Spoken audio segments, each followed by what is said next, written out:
नमस्कार दोस्तों, स्वागत है आपका GSY न्यूज़ चैनल में। आज हम एक ऐसी शख्सियत को याद कर रहे हैं जिन्होंने न सिर्फ कैथोलिक चर्च बल्कि पूरी दुनिया को करुणा, प्रेम और साहस का रास्ता दिखाया। पोप फ्रांसिस अब हमारे बीच नहीं रहे, लेकिन उनकी आवाज़, उनके विचार और उनकी विरासत हमेशा हमारे दिलों में जिंदा रहेगी। पोप फ्रांसिस सिर्फ एक धर्मगुरु नहीं थे, बल्कि एक कवि थे जिन्होंने करुणा की कविताएं लिखी। उन्होंने चर्च की ऊंची दीवारों को गरीबों, असहाय और वंचितों के लिए खोल दिया। चाहे गाजा में बमबारी की निंदा हो, रोहिंग्या मुसलमानों के हक की बात हो या माइग्रेंट्स के दर्द को गले लगाना, उन्होंने हमेशा इंसानियत को सबसे ऊपर रखा। जब दुनिया के ताकतवर नेता चुप थे, तब पोप फ्रांसिस ने गाजा में हो रही हिंसा को आतंक तक कह डाला। उन्होंने आखिरी सांस तक युद्ध के खिलाफ आवाज उठाई और कहा, शांति के बिना इंसानियत अधूरी है।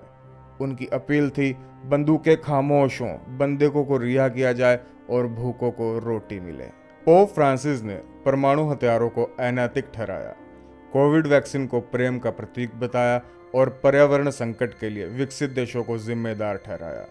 उन्होंने कहा, प्रकृति हमारी माँ है, उसका सम्मान हमारा कर्तव्य है। बच्चों के यौन शोषण पर चर्च से माफी मांगकर उन्होंने साहस दिखाया और सत्ता को सेवा से जोड़ा। रोहिंग्या मुसलमानों के लिए उनकी करुणा बेमिसाल थी। बांग्लादेश में उन्होंने कहा, रोहिंग्या में हमें ईश्वर की छवि देखनी चाहिए।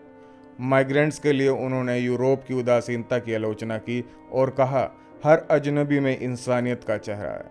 यह उनकी उदारता थी जो धर्म की सीमाओं से परे थी। पोप फ्रांसिस ने सादगी को अपनी ताकत बनाया।